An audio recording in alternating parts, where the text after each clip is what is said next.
चलो, good morning everyone.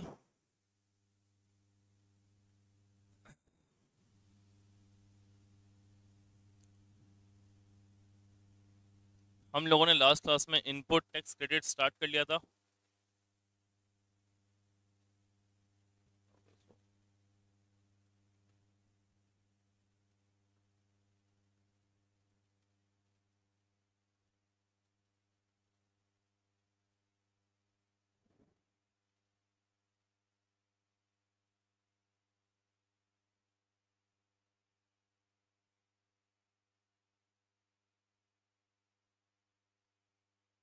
एक बहुत ज़्यादा इम्पोर्टेंट चैप्टर है ये, इनपुट टैक्स क्रेडिट। क्या होता है ये इनपुट टैक्स क्रेडिट? अपन बात कर चुके इतना, तो क्या होता है बताओ।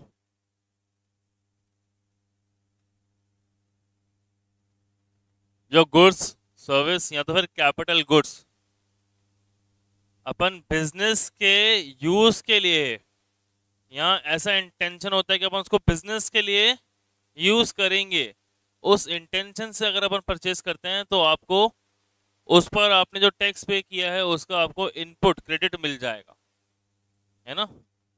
Input tax credit, simple. फिर हम लोगों ने कुछ कंडीशंस देखी थी। कौन कौन सी कंडीशंस थी, याद दिलाओ ना एक बार। पहला पहला क्या था? टैक्स इनवॉइस या डेबिट नोट या ऐसा कोई भी डॉक्यूमेंट, टैक्स पेइंग डॉक्यूमेंट होना चाहिए पोजेशन में। किस में होना चाहिए? Should be in possession. Second, recipient जो है गुड्स या सर्विसेज रिसीव कर लेना चाहिए। थर्ड,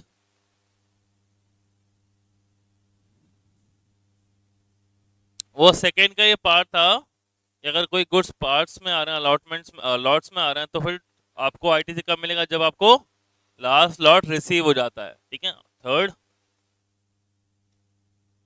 सामने वाले ने टैक्स पे कर देना चाहिए, सप्लायर ने टैक्स पे कर देना चाहिए। फोर्थ क्या है?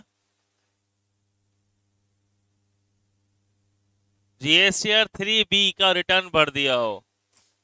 जीएसटीआर 3 का मतलब जीएसटी में सप्लायर ने जीएसटीआर 3B फाइल कर दिया। 3B is what? जीएसटी का रिटर्न। और इसमें कुछ कुछ चीजें और ऐड हुई है जो मैंने ऐड की आपके लिए। जैसा हमारा सेक्शन 16 सबसेक्शन 2 में हम लोगों ने ए पढ़ा था, जो कि पोजीशन ऑफ टैक्स इनवॉइस और डेबिट नोट की बात करता है, वैसे ही इसमें एक नया क्लॉज आया है ए, जो कि एकदम नया है। क्या बोलता है ये? देखो, पढ़ो एक बार। कुछ नहीं है, बहुत इजी है। The details of the invoice और debit note refer to in clause A, जो अपन देखा भी अपन अब ऊपर अभी, has been furnished by the supplier in the statement of outward supply। statement of outward supply, शाबाश, GSTR 1। ठीक है। क्या बोला इसने कि भाई जो डिटेल्स है इनवॉइस की या डेबिट नोट की, जो अपने देखा भी ऊपर ए में, यहाँ पे जो हम लोगों ने देखा था, वो फर्निश कर देनी चाहिए सप्लायर ने in his statement of outward supply. Simple, GSTR 1 file कर लेना चाहिए। मैंने आपको पहले भी क्लियर किया था, मैं आपको फिर से क्लियर कर रहा हूँ।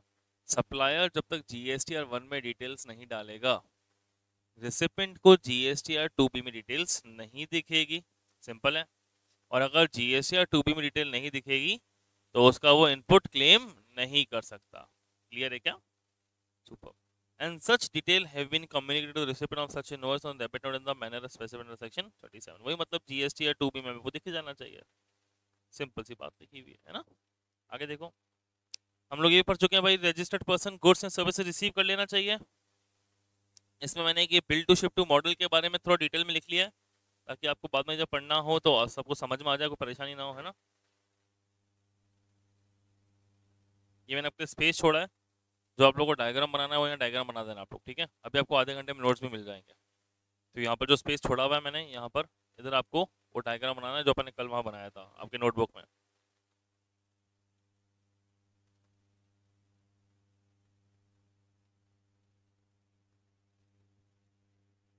हम्म। तो अभी तो चैप्टर स्टार्ट हुआ है ना, खत्म हो गया क्या चैप्टर? एक फालतू बकवास नहीं करने, फालतू बकवास नहीं करने, जब तक चैप्टर खत्म नहीं हुआ है ऐसी कोई फालतू बात नहीं करना है, कवर नहीं हुआ है।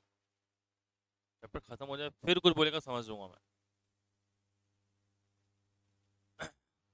बी ए, जो हम लोगों ने क्लॉज बी पढ़ा था, कौन सा, गुड्स एंड सर्विसेज रिसीव हो जाना चाहिए, उसी का ही एक बी ए नया सब क्लॉज है। और देखते हैं क्या बोलते हैं। The details of input tax credit in respect of said supply communicated to such person under section 38 has not been restricted. ठीक है, section 38 stipulates that the details of outward supplies furnished by the registered supplier in GSTR 1 using IFF, समझाता हूँ क्या होता है, and an auto-generated statement containing the details of ITC is made available to the recipient of such supplies every month. This auto-generated statement is GSTR 2B. GSTR 2B contains the details of inward supplies on which ITC is available to the recipient as well as on which ITC cannot be availed whether wholly or partly by the recipient. Section 38 stipulates that ITC cannot be availed in case where the details of outward supply and GSTR 1 using IFF have been furnished by the specified registered persons. Accordingly, ITC will not be available in respect of inward supplies details of which have been furnished by the registered supplier. मतलब क्या बोल रहा है ये बोल रहा है कि भाई देखो, कुछ कुछ चीजों के लिए गवर्नमेंट आपको मना करती है, आप ITC नहीं ले सकते हो, जो हम लोग आगे पढ़ेंगे। जैसे अगर मैंने कोई गुड्स परचेज किया अपने बिजनेस के लिए, अपने पर्सनल यूज के लिए, और मैंने गलती से वो बिजनेस के अंदर चढ़ा दिया, भाई सीधी बात है ना, अगर मैं किसी से परचेज करके आ रहा हूँ, उसको जब मैंने बिल बनाने के लिए बोला, उसने बिल किसके लिए बनाया, मेरे बिजनेस के लिए बनाया, बट एट द एंड वो कहाँ यूज होने वाला है, मेरे पर्सनल पर्पस के लिए, तो उसका ITC दूंगा क्या मैं, नहीं लेंगे। तो बोलता भाई साहब आप जब ITC क्लेम करोगे, पहले सामने वाले ने ITC डाल दिया आपके किसमें, GSTR 1 में, बट आप जब 2B में क्लेम करोगे जो आपको चीज नहीं मिलने वाली उसका ITC मत लेना, ऐसा बोल, अलाउड नहीं लेना, ऐसा बोल, बोले ठीक है। अब देखो क्या बोलता है ये,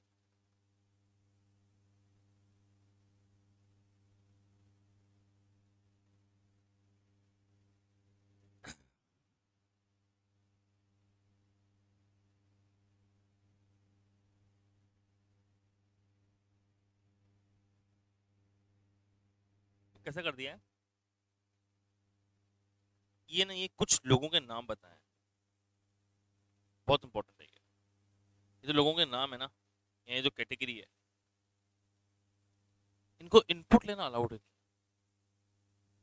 इन लोगों को इनपुट लेना अलाउड नहीं। सर कौन कौन से लोग हैं ध्यान में, who is new registrant, sir किसी ने अगर न्यू रजिस्ट्रेशन लिया है उसको इनपुट लेना अलाउड नहीं है, ये क्या कहानी हुई। सर आपने तो एग्जांपल दिया था कि आपने होटल खड़ी करी है, होटल खड़ी करने में बहुत सारे इनपुट चाहिए होता है, इसलिए मैंने रजिस्ट्रेशन ले लिया। और सर अपन तो, हमने तो सर बिजनेस की डेफिनेशन में भी देखा हुआ है कि भाई गुड्स एंड सर्विसेज परचेज करने के लिए भी आप क्या ले सकते हो, रजिस्ट्रेशन ले सकते हो, वो भी बिजनेस कहलाएगा आपका। सर ये क्या लाइन है, who is the new registrant, ये सर लिखा हुआ है, specified period from taking registration will be prescribed for this purpose. मतलब गवर्नमेंट ने क्या कर रखा है, गवर्नमेंट ने कुछ कुछ बिजनेसेस के लिए और कुछ कुछ रजिस्टर्ड पर्संस के लिए, कुछ कुछ ऊपर लिस्ट है, उनके लिए कैसा कर रखा है कि भाई आप जो रजिस्ट्रेशन लोगे तो उसके 2 महीने या 3 महीने कुछ रेस्ट्रिक्टेड टाइम है, तब तक आप ITC को नहीं ले सकते हो, वो टाइम खत्म हो जाएगा अब फिर ITC ले सकते हो। ऐसा क्यों किया गवर्नमेंट ने, ताकि जो गवर्नमेंट है वो बोगस कंपनीज को रोक सके, स्टार्टिंग में कंपनी से सेल्स के ऊपर टैक्स भरवा ले और ITC बोले भाई बाद में क्लेम कर लेना आप लोग, इस तरीके से। सेकंड देखो, who has defaulted in payment of tax for the prescribed period, government उसका ITC रोक देती है जिसने टैक्स पेमेंट करने में डिफॉल्ट किया। whose output tax payable as per GSTR 1 IFF exceeds the output tax paid in GSTR 3B for a particular tax period for prescribed by prescribed limit। मतलब GSTR 1 क्या होता है बताओ, जहां पर statement of outward supply, 3B क्या होता है, क्लेम करना ITC, उसके अलावा रिटर्न फाइल करना, अच्छा, हम लोगों ने, मैंने आपको दिखाया था जीएसटीआर जब 3 भी अपन ने पूरा का पूरा जब पोर्टल से देखा था, तो हम लोगों ने देखा था कि यहाँ पर ऐसे भाई जीएसटीआर 1 की डिटेल आती है। हाँ, यहाँ पर फिर वो आता है 2B की डिटेल, फिर यहाँ पर हम लोग सेट ऑफ कर लेते हैं, यस और नो। ये हम लोगों ने पूरा का पूरा पोर्टल से देखा था। अब एग्जांपल लेते हैं, जीएसटीआर 1 में मैंने रिटर्न, जीएसटीआर 1 में मैंने क्या सेल दिखाई है, 1 करोड़ रुपए। जैसे मैं जीएसटीआर 2B खोलता हूँ, मेरे को समझ आता भाई मेरे पास इनपुट तो है ही नहीं। ओ शिट, ध्यान ही नहीं दिया। तो क्या करेंगे, वो जीएसटीआर 1 के अंदर लोग क्या करते हैं, जीएसटीआर 1 या जीएसटीआर 3B में घुस के जीएसटीआर 1 का सेल्स अमाउंट कम कर लेते। तो क्या जीएसटीआर 3B में ज्यादा अमाउंट और जीएसटीआर 1 में ज्यादा अमाउंट और जीएसटीआर 3B में कम अमाउंट लिख देते हैं क्या लोग? ऐसे गलती करते हैं क्या? अगर ऐसी कोई हरकत करी, तो आपको आईटीसी नहीं मिलेगा फ्यूचर में। लिखा हुआ है, देखो, whose whose output tax payable as पर GSTR 1 IFF exceeds the output tax paid in GSTR 3B for a particular tax period by prescribed limit। अरे समझ में आ रहा है, नहीं आ रहा है आप लोगों को? जो लोग हैं सब के सब, आगे देखो, who has availed ITC of an amount that exceeds the credit that can be availed by him as per GSTR 2B during prescribed period and by prescribed limit। अरे ये बोलता है भाई, who has availed ITC of an amount that exceeds the credit that had been availed by him as per GSTR 2B। 2B में लिखा हुआ है भाई आपको 1 लाख की इनपुट मिला हुआ है, आप क्लेम कर रहे हो 2 लाख रुपए, 1.5 लाख रुपए। अरे ये क्या नाटक है? तो आपका वो इनपुट रोक दिया जाएगा, ठीक है। Who has defaulted in discharging his tax liability in accordance with the provisions of section 49(12) read with rule 86, that is who has discharged more tax liability from electronic credit ledger from prescribed। ये आपको पहले जब अपन 86(20) पढ़ेंगे ना तब समझ में आएगा, और 86 भी कहीं और भी कवर हुआ था, याद आ रहा है क्या? मैंने बोला था कि अपन आईटीसी में पढ़ेंगे वो चीज, कहाँ था?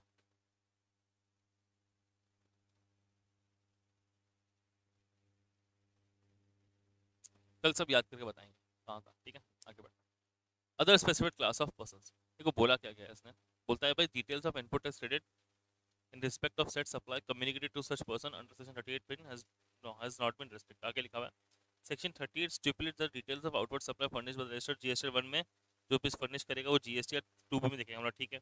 GSTR 2B contains the details of inward supply, पता है हमारे को इसमें ITC वगैरह सब मिलती है, ठीक है। Accordingly, ITC will not be available in respect of inward supplies, details of which have been furnished by the registered supplier। इन सब की बात करें, इन सबको ITC नहीं मिलेगा, रिस्ट्रिक्शन लगा दिया गया है। इजी है भाई, जो नया रजिस्ट्रेंट है जिसने गवर्नमेंट ने बोला कि भाई कुछ टाइम तक आप आईटीसी नहीं लोगे। सेकंड लिखा हुआ है जिसने डिफॉल्ट किया टैक्स पेमेंट करने में। थर्ड लिखा हुआ है जिसने जीएसटीआर 1 में ज्यादा सेल्स दिखाई और जीएसटीआर 3 में जाके कम सेल्स कर दी हो। डी लिखा हुआ है जिसने जीएसटीआर 2B से ज्यादा इनपुट क्लेम कर लियो। ई बात करता है 86B के बारे में। एफ बात करता है other specific class of person जो गवर्नमेंट बताना चाहे, ठीक है। उसके बाद हम लोगों ने सी देखा था। सी क्या था बताओ? सेक्शन 16 सबसेक्शन 2 का सी क्या था भाई? सप्लायर को टैक्स की लायबिलिटी पे कर देनी चाहिए। फिर ये क्या कॉन्सेप्ट है, सुनना ध्यान से, बहुत इंपॉर्टेंट चीज पे जा रहे हैं आप लोग। अभी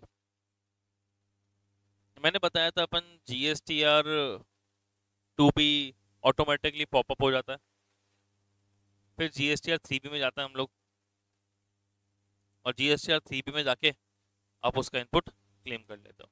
बराबर है कि नहीं है? अब यहाँ क्या लिखा हुआ समझना मेरी बात।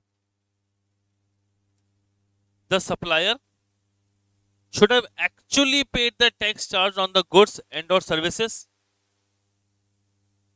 for which ITC is being taken, either in cash or by utilizing ITC subject to provision of section 41। Section 41 क्या बोलते हैं? Availment of self assessed ITC। A registered person can avail the credit of eligible ITC as self assessed in his return। पता है हमारे को? अरे अब जब अपने रिटर्न जब सीपी फाइल करते हो उस टाइम पर आपको इनपुट दिखता है, अब अपने अकॉर्डिंग इनपुट क्लेम करते हो, भाई 2B में जो है वो 3B में रिफ्लेक्ट हो रहा है, उसके बाद तो आपका अपना कंट्रोल आ ही चुका है। भाई देखो समझो, कंट्रोल आया है, but claim according to government rule, government provision, आपको उतना ही करना जितना जीएसटी 2B में दिख रहा है। अरे 3B में तो उतना देखेंगे जितना जीएसटी 2B में दिख रहा है, बट आपके हाथ में कंट्रोल है क्लेम करने का, ज्यादा क्लेम करने का, कम क्लेम करने का। भाई गवर्नमेंट बोलती है, हम तो ये बोलते हैं जितना आपको जीएसटी 2B में दिख रहा है उतना ही क्लेम करो, हम तो यही बोलेंगे। बट फिर भी आपके हाथ में कंट्रोल देखा कि आप जाओ जीएसटी 3B में, आप सेल्फ असेस करो किस किस का आपको इनपुट मिलना चाहिए, किस किस का आपको इनपुट नहीं मिलना चाहिए। आपको लगता है जिसका आपको इनपुट नहीं मिलना चाहिए उसका आप इनपुट कम कर लो, ऐसा बोला। बोले ठीक है भाई, आगे बताओ। Reversal of ITC in case of non payment of tax by the supplier and reavailment thereof, section 41 read with rule 37A। सबसे पहले reversal of ITC, if the tax payable corresponding to such ITC availed। Sir ये क्या लिखा हुआ है पहले तो बताओ, एनीवन कैन, कोई भी समझ सकता है इसका मतलब?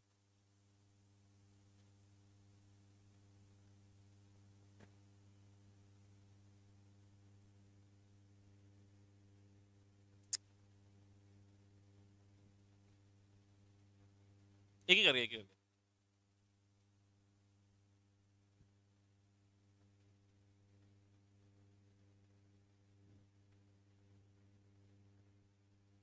इसमें लिखा हुआ है if the tax payable corresponding to such ITC availed। Sir ये क्या हुआ, जिससे आपने गुड्स परचेज किए हैं, जो सप्लायर है उसने जीएसटीआर 1 तो फाइल कर दिया, उसने जीएसटीआर 1 तो फाइल कर दिया, तो जैसे उसने जीएसटीआर 1 फाइल किया आपको तो 2B में आईटीसी दिख गया, बट उसने 3B में उसमें टैक्स पे नहीं किया। कहानी ये है, जो सी पॉइंट है, जो हमारा सी क्लॉज है, the tax charge in respect of such supply has been actually paid to the government by the suppliers. मतलब ये हुआ कि मैं सामने वाले ने जीएसटीआर 1 में सेल शो किया, पर जब जीएसटीआर 3B में रिटर्न फाइल करने वाला था, जिस टाइम टैक्स का पेमेंट करना होता है, उस टाइम में टैक्स का पेमेंट ही नहीं किया। तो क्या आप मतलब सामने वाले को जीएसटीआर 2B के अंदर जो रिसिपेंट है उसको जीएसटीआर 2B में इनपुट दिख रहा है कि नहीं दिख रहा है? दिख रहा है। तो ये बात बोल रहा है, ये बोल रहा है कि if the tax payable corresponding to such ITC is not paid. पहले तो भाई आपने क्या अवेल कर लिया, आईटीसी अवेल्ड, आपने अवेल कर लिया, बाद में गवर्नमेंट का नोटिस है कि भाई सामने वाले ने टैक्स ही पे नहीं किया है, और according to section 16 sub section 2 clause C, अगर आपने सप्लाई ने टैक्स पे नहीं किया तो आपको उसका इनपुट नहीं मिलेगा।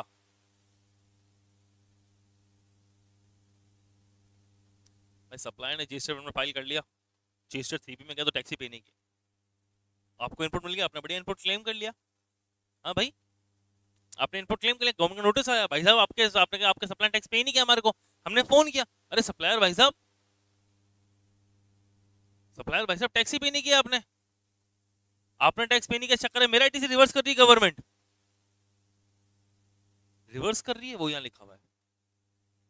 If the tax payable corresponding to such ITC is not paid by the supplier to the government, ITC so availed shall be reversed by the said person along with the applicable interest.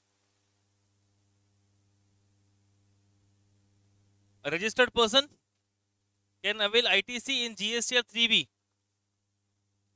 for a tax period in respect of such invoice debit note, the details of which have been furnished by its supplier in the statement of outward supplies. इसका example दे रहा हूं पहले मैं आपको। अच्छा ये समझ में आया कि नहीं आया? A registered person can avail ITC in GSTR 3B for a tax period in respect of such invoice debit note, the details of which have been furnished by the supplier in the statement outward supply। मैंने बताया ना अभी, उसने GST में डाल दिया, 3B में दिख रहा है मुझे, सॉरी 2B में दिख रहा है मुझे, तो 3B में मैंने क्लेम कर दिया, बराबर है। However, if supplier does not furnish return in form GSTR 3B for the tax period corresponding to said statement of outward supply till 30th September following the end of financial year in which the ITC is in respect of such invoice debit note has been availed, the said amount of ITC shall be reversed by the said recipient while furnishing a return in GSTR 3B on or before 30th November following the end of such financial year during which such ITC has been availed. However, where the said amount of ITC is not so reversed by the recipient, such amount shall be payable by the said person along with the interest thereon under section 50. ध्यान देना भाई क्या लिखा हुआ है। मेरे पास ना पहले कहानी सुनोगे, कहानी सुनते पहले है ना अपन लोग, मजा आएगा। रिसेंटली की बात है, मेरे पास में एक क्लाइंट आया, क्या बोलता है, भाई साहब गवर्नमेंट ने मेरी क्रेडिट ब्लॉक कर दी। क्या कर दी? मेरी क्रेडिट ब्लॉक कर दी है। मतलब मेरे पास में 1,80,000 क्रेडिट था, वो गवर्नमेंट ने ब्लॉक ही कर दिया। गवर्नमेंट ने क्रेडिट ब्लॉक कर दिया, ऐसे कैसे भाई? दिखाओ यूजर नेम पासवर्ड, तो जीएसटी पोर्टल पे जाएं, देखें क्या हुआ है। जब जीएसटी पोर्टल पे गए अपन, तो अपन ने नोटिस किया कि भाई साहब इसने किसी ऐसे लोगों से माल परचेज किया है जिसने GSTR 1 तो भर दिया, पर GSTR 3 भी नहीं भरा।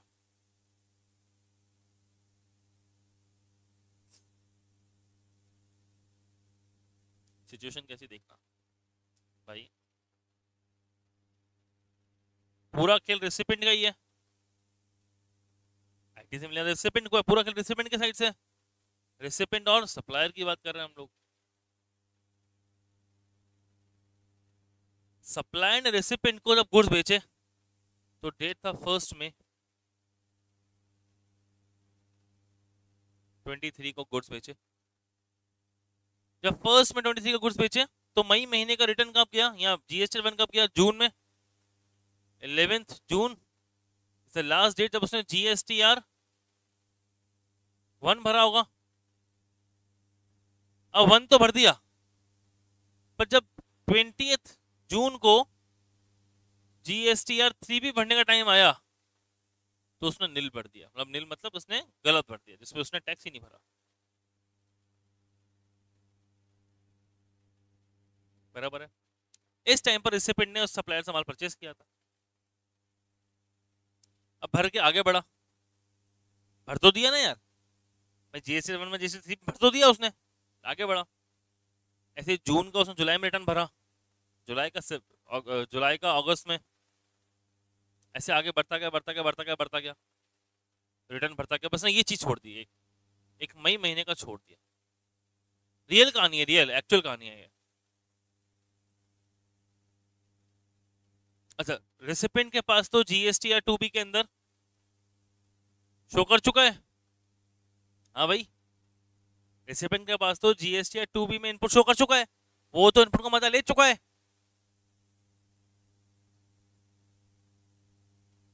बट गवर्नमेंट ने, सुनना, गवर्नमेंट ने अभी तक ना सप्लायर नोटिस भेजा है ना रिसिपिएंट नोटिस भेजा है अभी तक। मतलब साल भर निकल चुका है,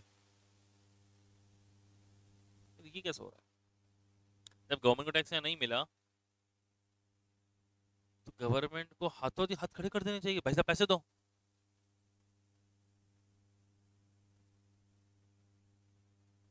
बट प्रॉब्लम क्या है ना, गवर्नमेंट को नोटिफिकेशन तो आता है, बट गवर्नमेंट को लगता है यार इस बार कुछ गलती हो गई होगी, क्या पता सही कर देगा। समझ में आया कि नहीं आया? जब सप्लायर ने हरकत करी तो गवर्नमेंट को क्या लगा कि यार है तो इंसान ही ना यार, गलती कर सकता नहीं कर सकता? बताओ, चलो कर सकता है। तो गवर्नमेंट को लगता है कि यार सप्लायर बुरा आदमी नहीं है, थोड़ी नॉलेज कम है, गलती हो गई होगी, वेट कर लेते हैं गलती सही करने का। क्या बोला उसने? वेट कर लेते हैं गलती सही करने का। और according to our government rule, according to our government provision, अपन आगे पढ़ेंगे, आप आपकी की हुई गलती कब तक सही कर सकते हो उसका भी टाइम लिमिट है।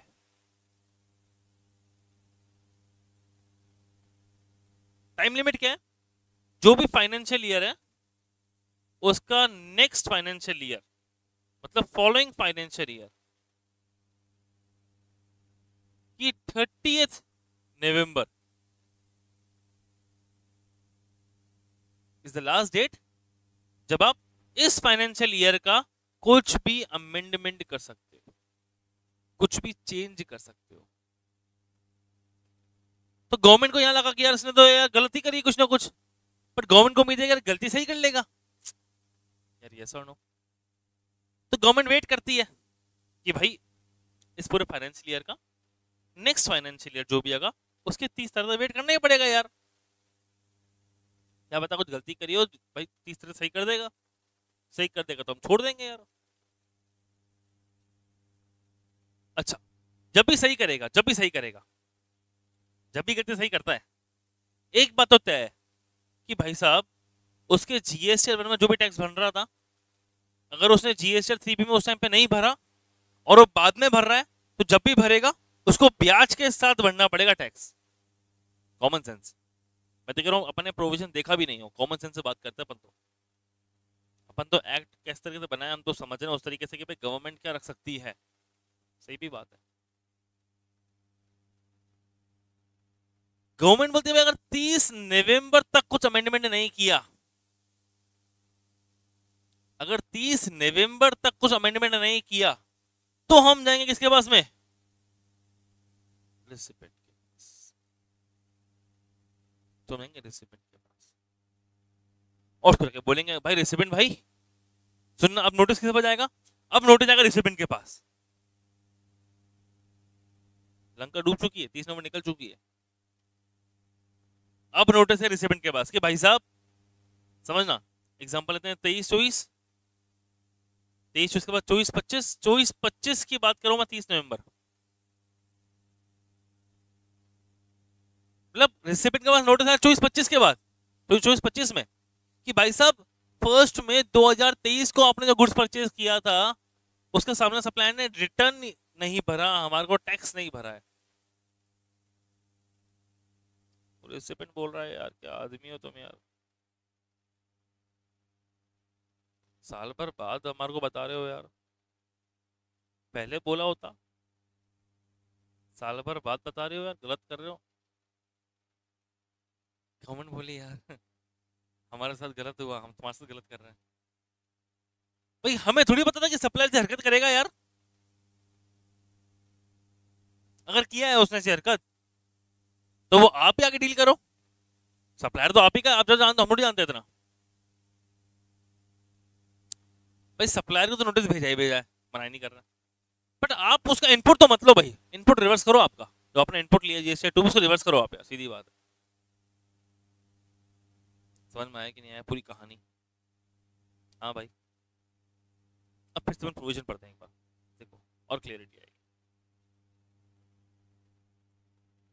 ध्यान से देखना भाई।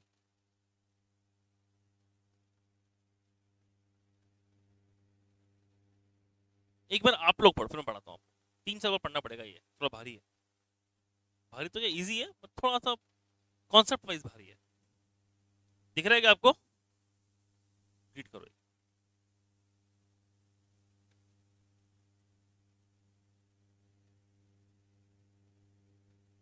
इसमें एक डेट 30 सितंबर भी आई है, इसके बारे में जिक्र करेंगे, पहले आप समझ लो, इजी है कुछ नहीं है, पढ़ो एक बार आप।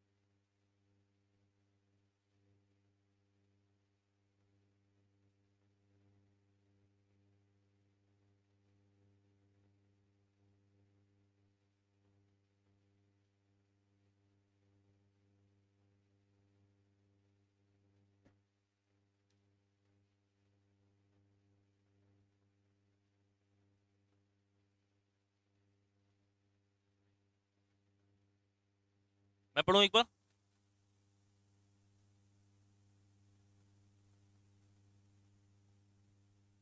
देखो वापस पढ़ते simple language. If the tax payable corresponding to such ITC availed is not paid by the supplier to the government, ITCs availed shall be reversed by the said person along with applicable interest. A registered person can avail ITC and GST at 3P for tax period in respect of such invoice debit note, the details of which have been furnished by supplier in statement of outward supply. However, if supplier does not furnish return in GST or 3P for the tax period corresponding to the said statement of outward supply till 30th September following the end of financial year in which the ITC in respect of such invoice debit note has been availed, the said amount of ITC shall be reversed by the said recipient while furnishing a return in GST or 3B on or before 30th November following the end of such financial year during which such ITC has been availed. देखो अब यहाँ पर recipient के ऊपर liability डाल दी है कि भाई 30 नवंबर से पहले पहले रिवर्स करना है। अब समझना, सुनो सुनना, ऐसे बोला गया है भाई सप्लायर के पास जो टाइम है वो 30 सितंबर तक का है। सप्लायर के पास जो टाइम है 30 सितंबर तक का है। क्यों भाई? 2 महीने पहले तक का टाइम क्यों दिया भाई? 30 नवंबर लास्ट डेट होता अमेंडमेंट करने का, तो 2 महीने पहले तक का टाइम क्यों दिया? अरे क्योंकि 30 November is the last date to do any amendment और to do any reversal of previous year. तो सीधी बात है ना यार, अगर रिसिपेंट को रिवर्स करना है और लास्ट डेट 30 नवंबर है, उसे 2 महीने पहले तक का समय दे दिया कि भाई साहब सप्लायर भाई साहब आप 30 नवंबर तक जीएसटी 3 सही कर, सॉरी 30 सितंबर तक जीएसटी 3 सही कर देना। अगर आप नहीं कर सकते तो 2 महीने तो उसको भी लगेंगे ना यार रिसिपेंट को। अरे भगवान थोड़ी होगा, आईटी से जेब में पड़ा हुआ है, आईटी से नहीं हो तो जुगाड़ तो करना पड़ेगा 2 महीने तक उसको। अरे उसको भी तो शौक से बाहर आने का समय दो है हम। आज हम सब रिसिपेंट को बताएंगे कि भाई साहब सामने वाले ने टैक्स नहीं पे किया है, तो कम से कम 2 महीने का समय तो दें उसको सोचने के लिए कि यार ऐसे भी हो गया। वो भी तुमने सीए से कंसल्ट करेगा, बात करेगा, सप्लायर को फोन करेगा, समय तो देंगे। इसलिए 2 महीने का समय दिया। समझ में आया कि नहीं आया? अब देखो भाई सर रिवर्स हो गया आईटीसी, 30 नवंबर को रिवर्स हो गया आईटीसी। अब आगे सुनना, वापस रीअवेल भी हो सकता है। वो कब होगा? when the said supplier makes payment of the tax payable in respect of the aforesaid supplies, the said registered person may reavail the amount of credit reversed by him. Only credit, interest तो गए हो, common sense है भाई, government interest rib में वापस थोड़ी देगी आपको। ये तो आपकी गलती थी जब हमने इंटरेस्ट खा गए, सीधी बात है भाई साहब। Thus, with the said supplier subsequently furnishes the return in GST or 3B for the tax period, the said registered person may reavail the amount of such credit in the return GST or 3B for the tax period thereafter. मतलब जैसे भाई आपने reverse तो कर दिया, सामने वाले ने गवर्नमेंट को टैक्स पे कर दिया है ना, आपको इन्फॉर्म कर दिया भाई साहब मैंने गवर्नमेंट को टैक्स पे कर दिया है, अब आप फिर से आईटीसी ले लो। फिर आप जब आपका नया जीएसटी और 3P भरोगे ना आने वाले महीने का, उसमें आप वो वाला इनपुट भी क्लेम कर लोगे जो आपने रिवर्स कर दिया। समझ में आया कि नहीं आया? अब एक बार फटाफट एग्जांपल पढ़ लो।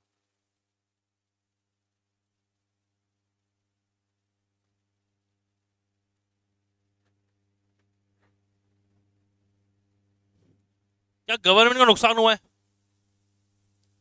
गवर्नमेंट को इंटरेस्ट, सुनना, गवर्नमेंट का जो टैक्स है वो गवर्नमेंट को मिलना चाहिए था, नहीं मिला है,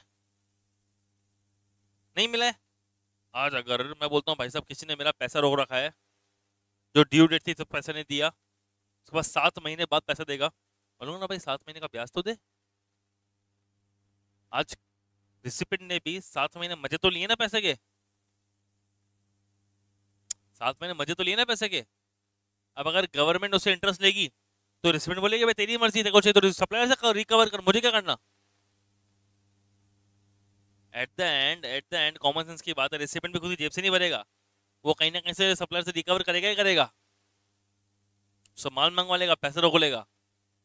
ये मार्केट में बहुत ज्यादा ऐसी एक्टिविटीज हो रही टेढ़ी मेढ़ी।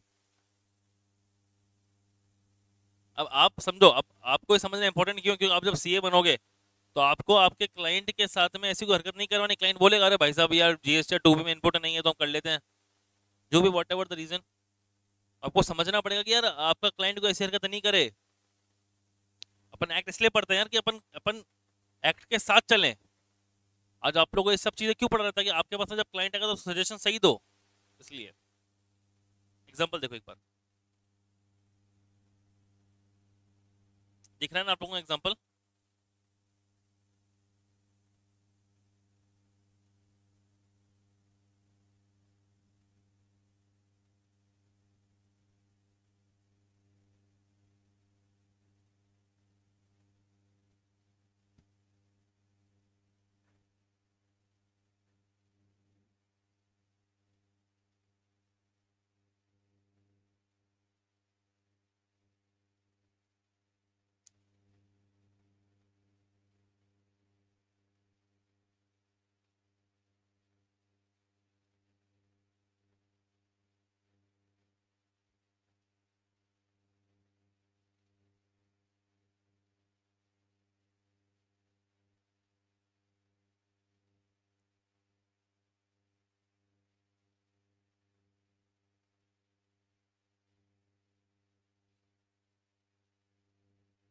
सिंपल है भाई, झमकू ने जीएसटीआर 1 तो फाइल किया था, जीएसटीआर 3 भी फाइल नहीं किया, 30 सितंबर तक फाइल नहीं किया।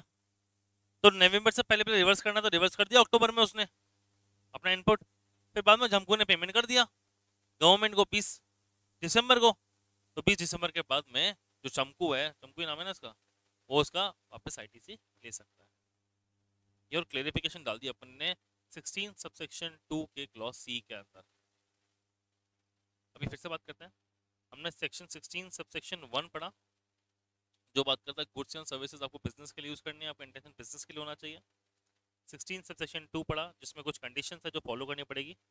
उसमें पहली कंडीशन थी कि भाई हाथ में पोजीशन में टैक्स इनवॉइस होना चाहिए, या डेबिट नोट होना चाहिए, या कोई भी इस तरह का डॉक्यूमेंट होना चाहिए। सेकंड नंबर पड़ा कि गुड्स सर्विस रिसीव हो जाना चाहिए। थर्ड नंबर अभी ये वाला और डिटेल में देखा कि भाई सप्लायर ने टैक्स पे कर लेना चाहिए, और नहीं किया तो रिवर्स करना पड़ेगा। फोर्थ तो सिंपल सा, registered person should have filed the return as per section 39। ठीक है ना? क्लियर है क्या? अरे बताओ ना यार, लगाओ दिमाग। जब से उसने इनपुट अवेल किया तब से लेकर जब से उसने रिवर्स किया है, सिंपल।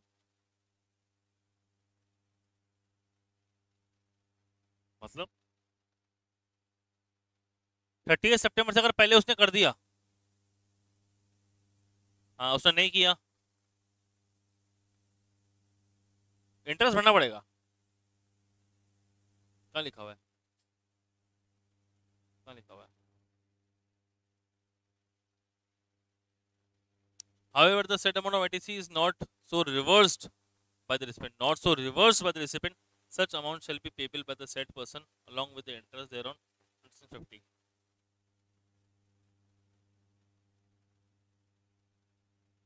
हाँ, अगर रिवर्स नहीं किया आईटीसी ने उसने, तो भाई सप्लायर को इंटरेस्ट भरना पड़ेगा।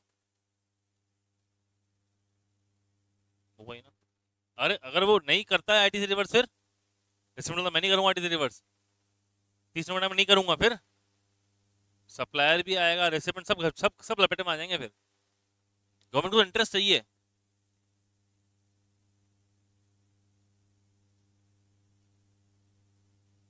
ये हम लोग पढ़ चुके हैं, payment of the invoice to be made within 180 days, है ना?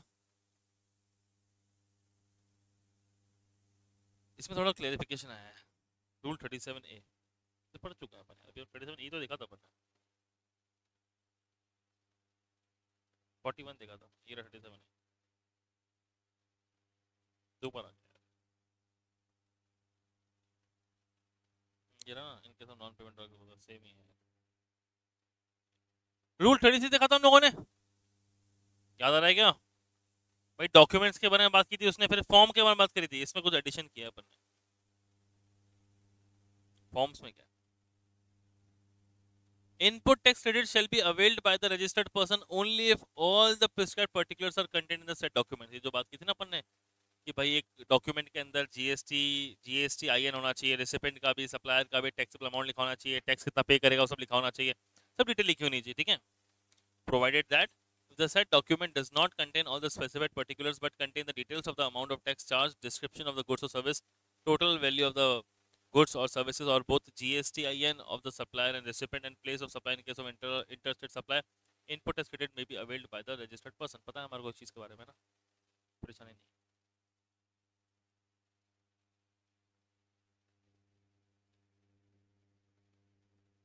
रूल 36 का एक ये फोर्थ पॉइंट है जो कि बहुत इंपॉर्टेंट है, ध्यान देना। अपन ऑलरेडी बात कर चुके हैं, मैं फिर तुम्हें बता रहा हूँ। मैंने याद है कल तुम्हें बताया था कि उसमें जीएसटी 2 लिखा हुआ था, बट अमेंड हो गया जीएसटी 2 भी हो गया है, याद है क्या भाई? जितना जीएसटी 2 में लिखा हुआ है उतना इनपुट ले सकते हो, उससे इनपुट नहीं ले सकते हो, वही लिखा हुआ है। No ITC shall be availed by registered person in respect of invoices or debit note, the details of which are required to be furnished under subsection 1 of section 37 unless the details of such invoice or debit note have been furnished in form GSTR 1, details of input stated have been not been communicated with GSTR 2 में communicate हो जाना चाहिए, ठीक है? Simple है, फालतू है।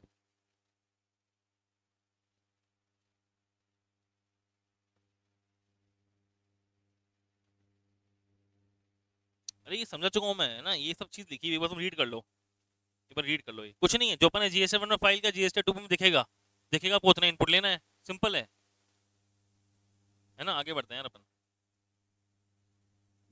एक बार ये क्वेश्चन देखो, इलस्ट्रेशन देखो, इसका आंसर निकालो फटाफट। कॉमन सेंस है, कुछ भी नहीं है, निकाल आंसर। Yes sir. सुबह कब किया? तूने किया ना भाई, बाकी नहीं किया।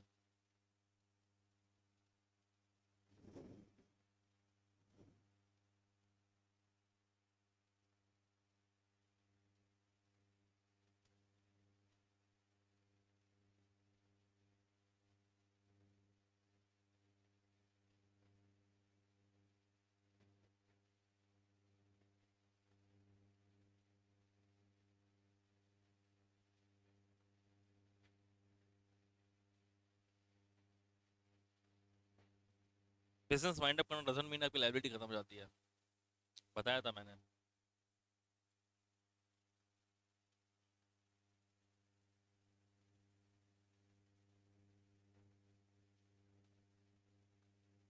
हाँ भाई,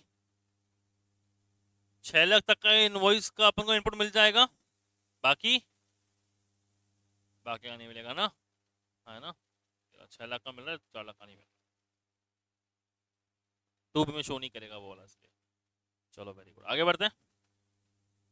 हम लोगों ने सेक्शन 16 सेक्शन 1 पढ़ लिया। मैं बहुत और याद भी दिला रहा हूँ क्योंकि अपने को बहुत इंपॉर्टेंट है ये आईटीसी। स्टार्टिंग से अगर अपन कनेक्ट नहीं रहे ना तो एंड में जाते तो भूल जाओगे, तो खराब हो जाएगा। 16.1 पढ़ लिया, 16.2 पढ़ लिया, रूल 36 पढ़ लिया, बराबर है।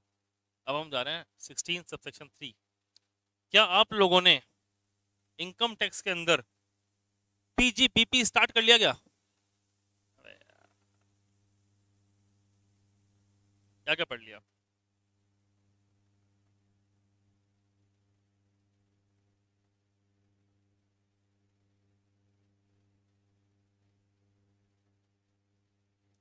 चलो मैं थोड़ा बहुत तुम्हारे को है ना,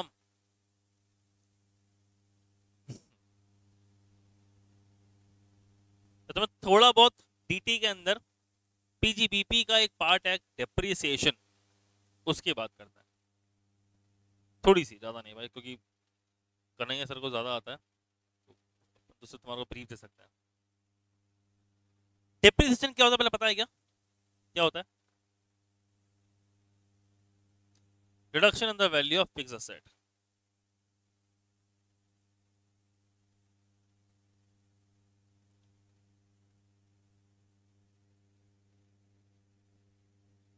अब जब पीजीबीपी की बात करें, फुल फॉर्म क्या होता है? Profit and gain from business and profession. जो बिजनेस प्रोफेशन से प्रॉफिट या गेन करते हैं उसको बोलते हैं पीजीबीपी।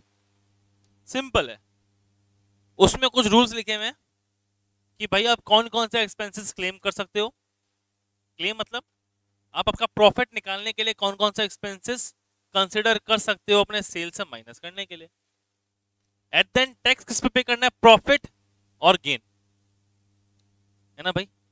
हमारे टैक्स सिस्टम में 2 अलग अलग टैक्सेस है, एक तो डायरेक्ट टैक्स है, एक इनडायरेक्ट टैक्स है। Income tax is direct tax, जो कि आपके जेब से पैसा निकल रहा है, याद है क्या? उस पर टैक्स भरना पड़ रहा है। जो आपके जेब में पैसा आ रहा है, तिजोरी में पैसा आ रहा है, उसमें से टैक्स भरना पड़ रहा है। तो गवर्नमेंट बोलती है भाई जितना आपने कमाया, जो आपकी अर्निंग है उस पर आप टैक्स भरो। अब मैं मान लो जो भी सेल्स आया XYZ, और सेल से अपन लोग ये सब जो एक्सपेंसेस सबके सब एक्सपेंस माइनस करते हैं। भाई यहाँ पे ओपनिंग आता है, यहाँ पे क्लोजिंग स्टॉक आता है, याद है कि नहीं है? थोड़ा बहुत ओपनिंग आता है, क्लोजिंग आता है, ग्रॉस प्रॉफिट आता है, ग्रॉस प्रॉफिट में से अपन और सारे के सारे एक्सपेंसेस माइनस करते हैं। एक्सपेंसेस माइनस करने के बाद क्या आता है? नेट प्रॉफिट आता है। उस नेट प्रॉफिट पे आपको क्या भरना है, टैक्स भरना है। अब कॉमन सेंस की बात है, जितने ज्यादा ये एक्सपेंस उतना कम मेरा टैक्स। कैसे सर, जितना ज्यादा एक्सपेंस उतना कम नेट प्रॉफिट उतना कम टैक्स। जितना ज्यादा एक्सपेंस उतने कम मेरा प्रॉफिट और उतना कम मेरा टैक्स। बराबर है कि नहीं है? अब एग्जांपल लेते हैं भाई, एक विकास एंड कंपनी है जो कि बहुत विकास कर रही है, उसने एक मशीन परचेज करी है। मशीन की वैल्यू है, मशीन की वैल्यू है 10 लाख रुपए प्लस जीएसटी। 10 लाख रुपए तो ये हो गया और जीएसटी हो गया 1,80,000 रुपए। टोटल कितना हो गया? 11,80,000 रुपए।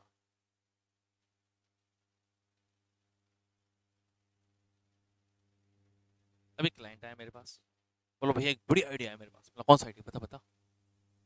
उसने भैया देखो अपन ने 11,80,000 में टैक्स, अपन ने 11,80,000 में मशीन परचेज करी है ना, अपन एक काम करते हैं भाई, जीएसटी में तो 1,80,000 का इनपुट तो मिलना ही मिलना है ना। बराबर है भाई। बोलता है इनकम टैक्स में, इनकम टैक्स में अपन नेट प्रॉफिट जब कैलकुलेट करते हैं तो वहां पर डेप्रिसिएशन भी माइनस होता है ना। ना होता है भाई। बोलता है उस डेप्रिसिएशन के अंदर हम लोग क्या करते हैं, 11,80,000 का हम लोग निकाल लेते हैं 15% मशीनरी पे। मतलब बोलता है सर मेरे कहने का मतलब ये है कि इस 1,80,000 पर भी अपन डेप्रिसिएशन क्लेम कर लेते हैं। क्या बोलते हो? मतलब ये 1,80,000 धीरे धीरे धीरे धीरे करके हमारे एक्सपेंस में हम क्लेम करके इसके जितना इनकम टैक्स बचा लेते हैं। ये समझ में आया कि नहीं आया? इनकम टैक्स कैसे बचेगा? डेफिनेटली भाई, अगर मैं यहाँ पर डेप्रिसिएशन अमाउंट जो भी लिखूंगा उससे मेरा प्रॉफिट कम होगा, उससे मेरा टैक्स कम होगा उतना ही अमाउंट का। जितना ज्यादा डेप्रिसिएशन लिखूंगा मैं उतना मेरा नेट प्रॉफिट कम होगा, उतना मेरा टैक्स कम होगा। कुल मिला के मतलब मैं यही बोलना चाहता हूँ कि भाई 1,80,000 का इनकम टैक्स पूरा का पूरा चोरी है, बचाना चाहता हूँ मैं। अच्छा कुछ गलती भी नहीं है यार, सर बुरा क्या कर रहा हूँ, मैंने पेमेंट किया, एक्सपेंस किया, उसका मैं इनपुट क्लेम, उसका मैं क्या एक्सपेंस ही तो क्लेम कर रहा हूँ। तो सर इनकम टैक्स एक्ट में लिखा हुआ भी आप डेप्रिसिएशन क्लेम कर सकते हो, बट हमारी गवर्नमेंट क्या बोलती है? सेक्शन 16 सबसेक्शन 3 साफ साफ बात बोलता है, बोलता है भाई साहब हमको मना नहीं कर रहे हैं, अगर आप चाहते हो कि आप पूरा 11,80,000 अपने बुक्स में कैपिटलाइज करना चाहते हो आप करो, हम मना नहीं कर रहे हैं। आप चाहते हो पूरा 11,80 को कैपिटलाइज करोगे, पूरा 11,80 पे आप डेप्रिसिएशन क्लेम करोगे, हमें कोई प्रॉब्लम नहीं है, फिर हम आपको 1,80 का बेनिफिट मतलब 1,80 का इनपुट नहीं देंगे। अब दोनों टैक्सेस में से एक ही टैक्स में मजे ले सकते हो भाई साहब, एक अमाउंट का। अगर आप 1,80,000 को अपना इनपुट मानते हो तो आपका कॉस्ट नहीं है, वो आपका असेट है। और क्योंकि आपका वो कॉस्ट नहीं आपका असेट है, वो असेट्स में आएगा, करंट असेट्स में आएगा, करंट असेट्स, करंट असेट में आएगा, फिक्स असेट में भी नहीं आएगा। क्योंकि उस जीएसटी का अमाउंट को आप विद इन अ साल, विद इन अ ईयर क्या कर सकते हो, कैश में या कन्वर्ट कर सकते हो, इजीली कर सकते हो, कर सकते हो। तो बोला ये जीएसटी जो आपका करंट असेट है और करंट असेट पे डिपोजिशन लगता ही नहीं है। आप बोलो नहीं भाई साहब हम इस जीएसटी को हमारा इनपुट मान ही नहीं दे, तो फिर आप इसको पूरा कॉस्ट में कैपिटलाइज कर सकते हो, हमें कोई परेशानी नहीं है, इनपुट मत लो। बट अगर आप इनपुट लोगे, जीएसटी में एक्ट में मजे ले रहे हो, तो आप इनकम टैक्स एक्ट में भी उसका मजा नहीं ले सकते टैक्स में। समझ में आया कि नहीं आया? इसलिए सेक्शन 16 सबसेक्शन 3 बोला है कि भाई when the registered person has claim depreciation on the tax component of the cost of capital goods in the plant and machinery under the provision of the income tax act, the input tax credit on the said tax component shall not be allowed. Simple. Thus, in respect of the tax paid on such item, dual benefit cannot be claimed under the Income Tax Act 1961 and the GST law simultaneously. Simple है क्या? हाँ भाई, अरे बोलो यार, concept clear है ना? मैं ज्यादा डिटेल में अंदर नहीं घुस रहा हूँ और कुछ घुसने की जरूरत भी नहीं है अपने को। आई होप वो समझ में आ गया हो कि पीजीबीपी में और अपने यहाँ पे फर्क क्या है। पीजीबीपी में आप नेट प्रॉफिट पे टैक्स भरते हो, आप डेफिनेटली अगर उस नेट प्रॉफिट को कैलकुलेट करते टाइम आप अगर मशीनरी का जीएसटी भी अपने कॉस्ट में ऐड कर लेते हो तो आपका नेट प्रॉफिट उतना अमाउंट से कम हो जाएगा, आपका टैक्स उतना अमाउंट से कम हो जाएगा। मतलब आप इनकम टैक्स में भी टैक्स का मजे ले रहे हो और जीएसटी में टैक्स का मजे ले रहे हो, ऐसा अलाउड नहीं है। आप एक जगह ले सकते हो, आपकी जहाँ मर्जी मान लो, आपको चाहिए जीएसटी में लो, आपको चाहिए इनकम टैक्स में लो, बट लोगे कहाँ पे? एक ही जगह पे। रितेश साथ साथ फोन भी यूज कर रहा है। ज्यादा आता है क्या तेरे को? हैं? सच्ची बता, कम आता है पर फोन क्यों यूज कर रहा है?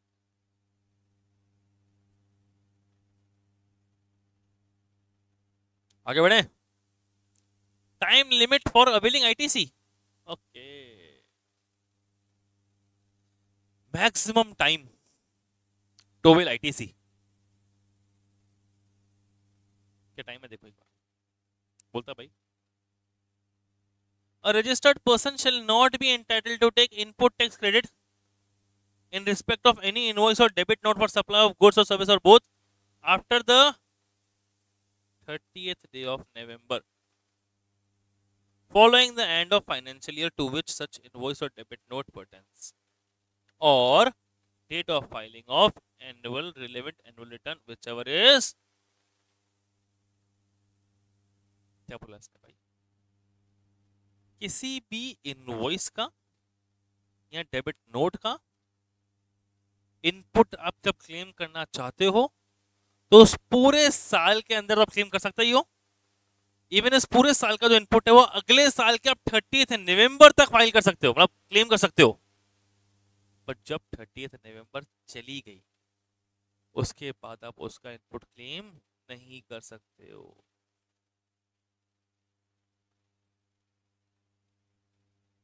क्लेम ही नहीं कर सकते हो। तो 30 नवंबर एक ऐसी डेट हो गई which is the last date to amend anything, amendment। अभी मैंने ऊपर एक लाइन बोली थी, 30 नवंबर एक ऐसी डेट है जिस डेट तक आप अमेंडमेंट कर सकते हो। सिंपल सा कॉन्सेप्ट है भाई। इसने यहां पर क्या लिखा? Time limit for availing ITC. ITC लेने का भी लास्ट टाइम क्या है? 30 November of next year.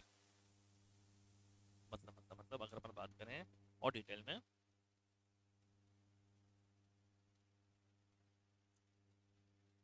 First मई को अगर आपके बिजनेस में आपने कुछ परचेज किया हो और सामने वाले ने, सामने जो पर्सन है XYZ, उसने आपकी बुक, उसने क्या किया, उसने GSTR 1 में आपकी सेल्स नहीं दिखाई हो, दिखाई नहीं सेल, आपको परचेज में इनपुट नहीं मिला। सुनना मेरी बात, ये बात अलग बात है, उसने GSTR 1 में नहीं दिखाया, आप उसको फोन करोगे भाई दिखा दे यार ताकि मेरे GSTR 2 में दिख जाए और मैं क्लेम कर लूं। इनवॉइस कब का है? इनवॉइस कब का? फर्स्ट मई का है। अपने फोन के अगले महीने भाई साहब दिखा दे यार, मैं दिखा दूंगा भाई। उसने उस महीने में दिखाया, मैं फिर फोन किया दिखा दे भाई, उसने उस महीने में दिखाया।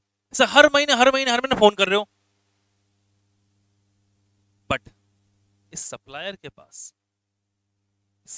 पास या इस रिसिपेंट के पास आईटीसी लेने का लास्ट डेट क्या है? ये पूरे साल का, मतलब 23-24 के खत्म होने के बाद जो हमारा 24-25 शुरू हो रहा है, इसका 30 नवंबर, मतलब 30 नवंबर तक का टाइम है कि भाई जो सप्लायर है वो ये बिल चढ़ा दे किस पे? पोर्टल पे। नहीं तो इस रिसिपेंट को उसका आईटीसी नहीं मिलेगा।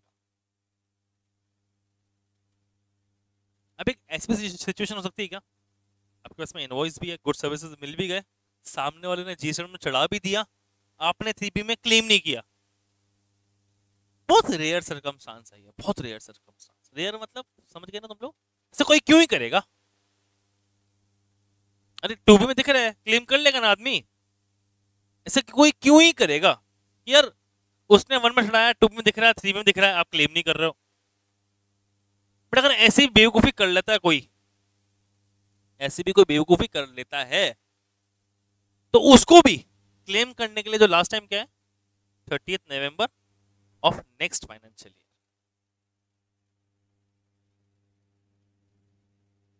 समझ में आया कि नहीं आया? पक्का क्लियर है?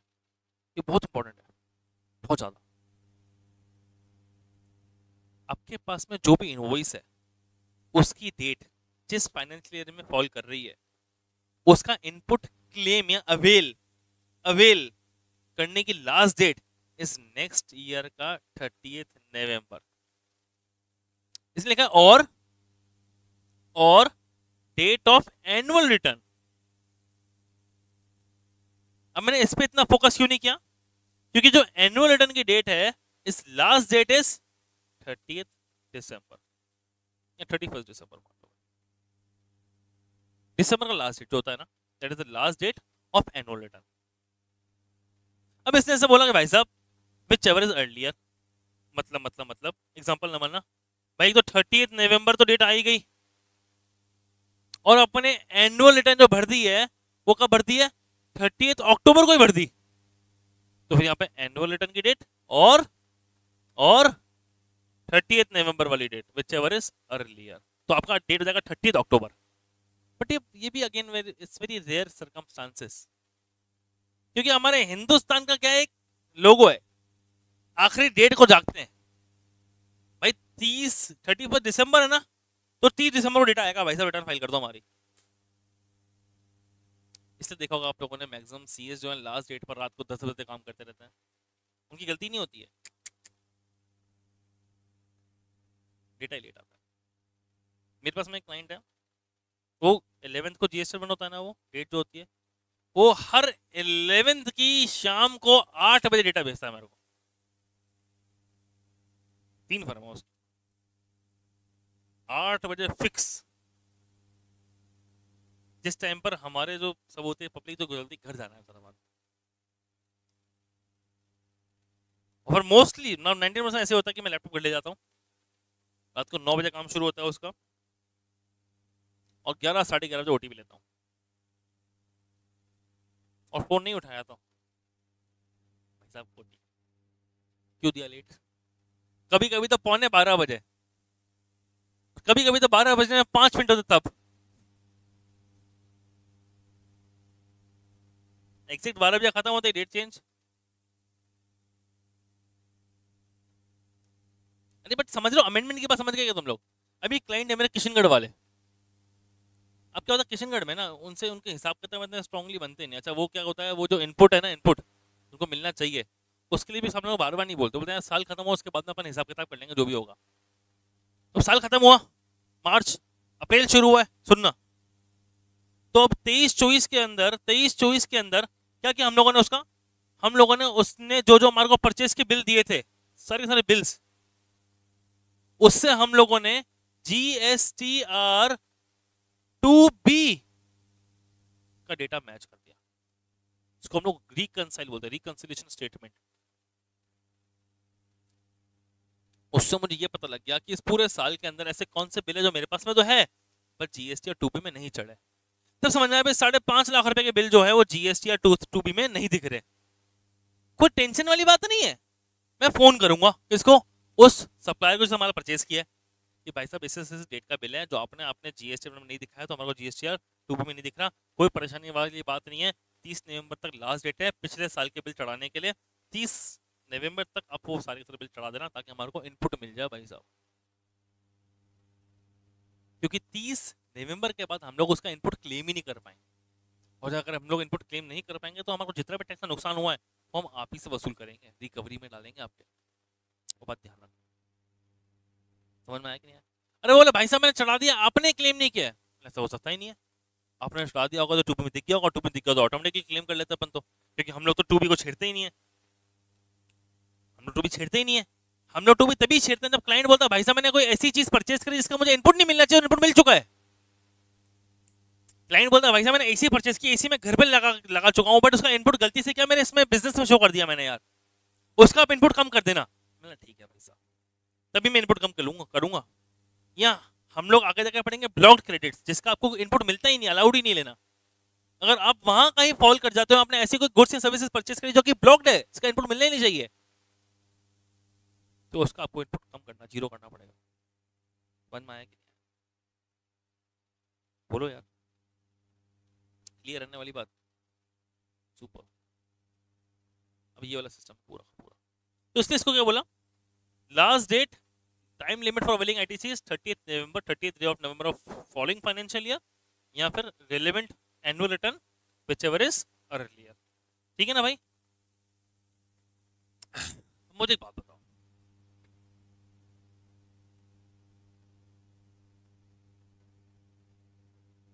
अभी हम लोगों ने एक सेक्शन पढ़ा था, सेक्शन 16 सब सेक्शन 2 का क्लॉज सी,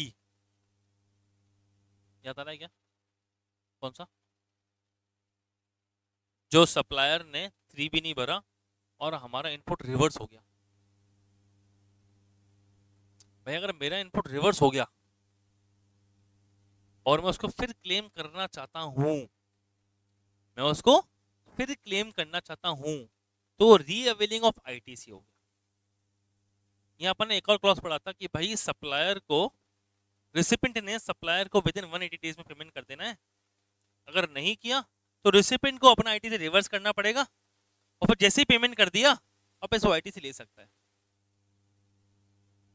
तो ये जो टाइम लिमिट है ना, टाइम लिमिट 30 नवंबर वाली, ये इन 2 क्लॉजेस में एप्लीकेबल नहीं होती है। मतलब जब आप रीअवेल कर रहे हो क्रेडिट को, जब आप रीअवेल कर रहे हो, रीअवेल मतलब एक तो अवेल, फिर रिवर्स, फिर रीअवेल, इसकी बात कर रहे हैं हम लोग। अवेल हुआ, फिर रिवर्स हुआ, फिर रीअवेल हो गया, तो रीअवेलिंग ऑफ आईटीसी में ये टाइम लिमिट एप्लीकेबल नहीं होगी। अरे क्यों? क्योंकि यार वहां पर तो वैसे भी ऐसे लिखा हुआ है 180 दिन तक पेमेंट नहीं किया तो आपको रिवर्स करना पड़ेगा। सामने वाले आपको जो पेमेंट कर देता फिर भी आप आईटीसी ले सकते हो सकता है इस पूरे के पूरे एक्टिविटी में 2 साल लग जाए, 3 साल लग जाए। अरे बड़ी बात थोड़ी है। अरे 6 महीने तक पेमेंट नहीं किया तो आईटीसी रिवर्स कर लिया, उसने 6 महीने से निकल के साल भर बाद पेमेंट किया, अरे जब भी पेमेंट किया आईटीसी मिलना चाहिए, आईटीसी मिलेगा। तो बोला कि भाई साहब ये जो हमारा प्रोविजन 30 नवंबर वाला, वो रीअवेलिंग ऑफ आईटीसी में नहीं, क्योंकि उसमें तो यार कितना भी ड्यूरेशन लग सकता है ना। ये हम लोग बात करें फर्स्ट टाइम जब आप आईटीसी में क्लेम करोगे उसकी बात करें। रिवर्स होने के बाद रीअवेलिंग के अंदर ये वाला आपको क्लॉज एक्सेप्शनल नहीं लगेगा। कॉमन सेंस की बात है, सही भी है। हम सोचेंगे सर हम तो भागने पे लगे हुए, क्योंकि 6 महीने तो निकल गए, पेमेंट किया नहीं है, फिर हमने रिवर्स किया है, रिवर्स करने के बाद अभी और 6 महीने पेमेंट नहीं कर रहा है, अरे हम परेशान हो रहे हैं। मैं तो ये बोलता हूँ, एग्जांपल ले लेते हैं कि 30 मार्च 2023 में कोई इनवॉइस आया है जिसका हमने इनपुट क्लेम कर लिया। अब मार्च के बाद कॉमन से लगाओ, अप्रैल, मई, जून, जुलाई, अगस्त, सितंबर तो वहीं चले गया भाई। 6 महीने तो वैसे चले गए जब उसने पेमेंट नहीं किया, रिसिपेंट सप्लाई को पेमेंट नहीं किया, रिवर्स करना पड़ेगा आईटीसी। रिवर्स करने के 4 महीने बाद उसने पेमेंट किया तो 30 नवंबर तो निकल गया मेरा, तो क्या आईटीसी ले नहीं सकता? अरे यार ये क्या बात हो गई। प्राइमरी, जब अपन प्राइमरी क्रेडिट क्लेम करते हैं ना, अवेल करते हैं, उस टाइम में लिमिट है, वापस रीअवेल करने के लिए लिमिट नहीं है। The time limit under 16 does not apply to claim the for reavailing of credit that has been reversed earlier. Every registered person is eligible to take credit of GST charged to him for his inward supply of goods services if he uses such supplies in the course or furtherance of business. पता है हमारे को? Such credit is called input credit and the same is to be credited in the electronic credit ledger. फालतू बात छोड़ो, ये पढ़ लो illustration फटाफट जल्दी से। लॉट्स वाली बात की गई है।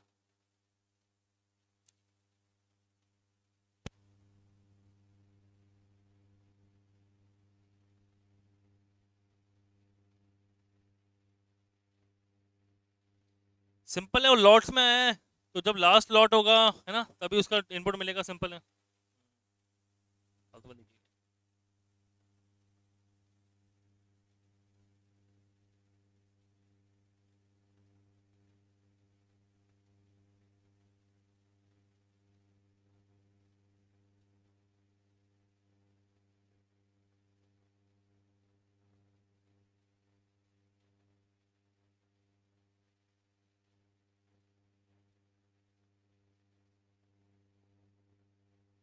वापस बोल।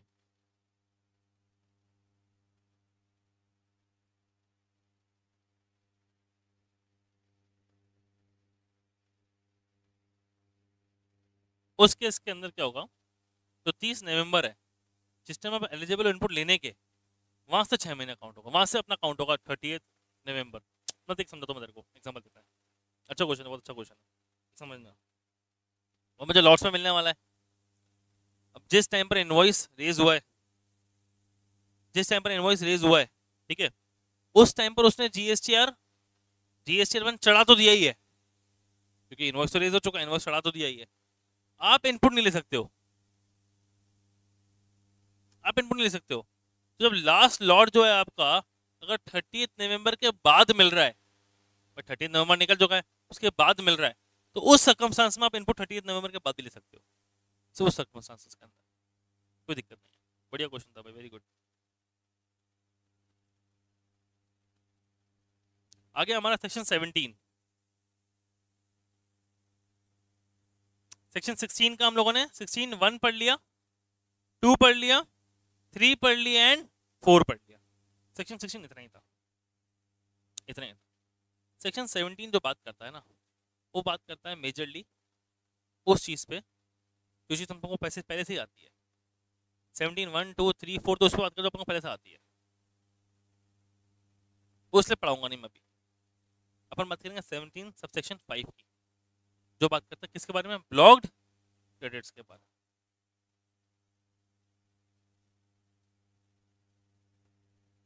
ब्लॉक्ड क्रेडिट्स मतलब जिसका क्रेडिट आप क्लेम नहीं कर सकते हो, जिसका क्रेडिट आपको मिलेगा ही नहीं। अगर 2B में दिख रहा है तो उसको कम लो, उतना मत लो, उतना इनपुट मत लो। और हो सके तो अब जब उसके भाई आप जो एक्टिविटीज का जब बिल लो, तो उस बिल के अंदर अपना बिजनेस का जीएसटी जोड़ो ही मत, मना ही कर दो उसको कि भाई जीएसटी नंबर मत डाल, बट मेरा बिल डाल। अगर जीएसटी नंबर डालो तो बाद में उसको जब जीएसटी 3B फाइल करो, उसको ब्लॉक क्रेडिट्स में लिखोगे भाई ये वाला इनपुट मेरा ब्लॉक्ड है। And 17 subsection 5 is very very very very very important topic, जिसके ऊपर हमेशा क्वेश्चन आता है, हमेशा हमेशा क्वेश्चन है, हमेशा बोल रहा हूँ, इस बार भी आएगा ही। इट्स वेरी इजी, डिफिकल्ट नहीं है, और समझना पड़ेगा। 17 सबसेक्शन बात 5 की बात करते हैं ब्लॉक क्रेडिट्स के बारे में। मैं 17 1 2 3 4 बात कर सकता है प्रोपोर्शनेट के बारे में। प्रोपोर्शनेट मतलब कॉमन सेंस है, छोड़ो मैं तो कह रहा हूँ एक बार अपन कॉमन सेंस लगाते हैं, ठीक है। बताओ चलो, आपकी एक बेकरी है, ये सब खुद को अज्यूम करो, आपकी एक बेकरी है। आप बाहर गए मैदा आटा लेने के लिए, अब बाहर गए मैदा लेने के लिए। अब जब बाहर मैदा लेने गए तो आपने एक 10,000 रुपये का मैदा लिया, उस पर आपने जीएसटी भरा 5%, 500 रुपये। सुनना क्या, अब कॉमन सेंस से बताना तुम लोग है ना, इस मैदे का 70% तो हम बेकरी में यूज करेंगे, बाकी 30% हम घर ले जाएंगे। इस 500 रुपये में से कितना इनपुट मिलना चाहिए? हाँ भाई बोलो, अरे 350 बोल रहे हो तुम लोग, इनपुट 350 मिलना चाहिए, बाकी 150 का इनपुट नहीं मिलना चाहिए बोल रहे हो क्या? बस यही है, बस यही प्रोपोर्शन। भाई जो चीज आप बिजनेस के लिए ले रहे हो उसका इनपुट मिल जाना चाहिए, जो चीज आप बिजनेस के लिए नहीं ले रहे हो उसका आपको इनपुट नहीं मिलना चाहिए। समझ में आया कि नहीं? वैसे एक और काम है समझना, इंपॉर्टेंट बात ध्यान देना।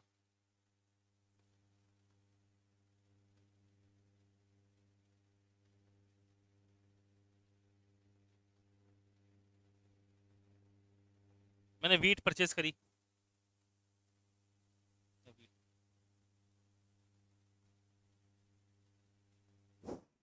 ऐसे समझते हो।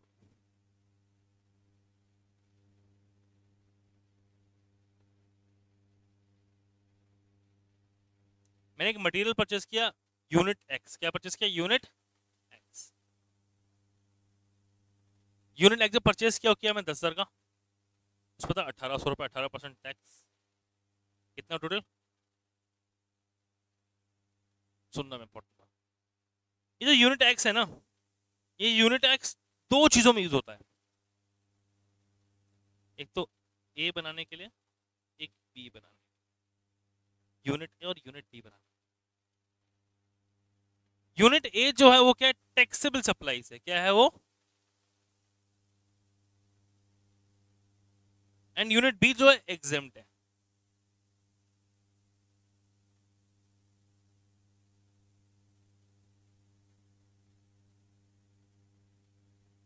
ये जो 10,000 का मैंने माल परचेस किया है, 10,000 में से कुछ प्रोपोर्शन मेरे एग्जेम्प्ट में यूज हो रहा है, कुछ प्रोपोर्शन मेरे टैक्सेबल में यूज हो रहा है।